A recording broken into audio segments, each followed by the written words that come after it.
You're listening to Spectrum on Voice FM. Mabel, we have plummeted. The UK standing has plummeted on a particular chart. This is important to us and our community. It has, absolutely. So this is the Rainbow Map and Index there, who publish annually since 2009 and rank all 49 European countries for their legal and policy practices for LGBTQ plus people. Yeah. So just 10 years ago, we were the top of this list. In 2015, we had an 86% rating there. But over the past 10 years now, we're second to bottom. We have fallen down completely. Our rating there for pro-LGBT policies and law has went from, as we said, that 86% rating to now 46%. That's really bad. It really is. How the mighty have fallen. No, yeah, exactly. Same-sex marriage and then off a cliff.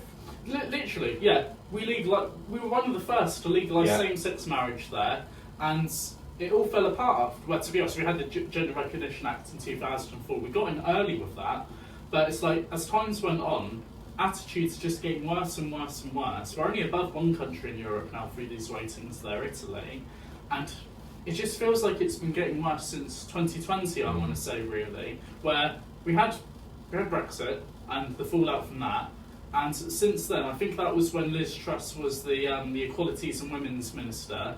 Did they say they wanted to outright ban puberty blockers back in 2020? I remember we did a protest about it. They were discussing it, yeah. Yeah, it was something like that I want to say, because it led to a number of protests all across the country there. I think that's how people's rights are, really, how they got known. And it's just been downhill since then. Of course, we've had the quote-unquote culture wars, which, to be honest, is still going on, really. I think the high point was, I want to say 2018, when Theresa May, as Prime Minister, was suggesting making gender recognition certificates easier to get hold of and doing self-ID. Yeah, and that was the high point. And then she was ousted, and then it fell off a cliff. Yeah, all supporting government for us fell off a cliff. Boris came in, and then ran with the anti-trans stuff and the conversion therapy ban. They said they only wanted LGBT conversion therapy bans, and that led to a number of protests. Then we had, there was stuff in between obviously, but we had Rishi Sunak joking that Keir Starmer didn't even know what a woman was, making us the butt of the joke there, saying that trans women aren't women, and anyone who believes in us doesn't know what we're talking about, whatever. And that was the day that, I don't think her mum was in Parliament at the time, but Brianna Joy's mother was supposed to be hearing into Parliament. And then Keir Starmer came in after being so offended by that joke there, and now we've had Tories. And now we've had puberty blockers permanently banned since the Conservative temporary ban. It's just frustrating listening to this stuff. Of course, we've had the Supreme Court ruling recently, which we're still having fallback from there. We're still, every couple of days you see online that we're banned from something new.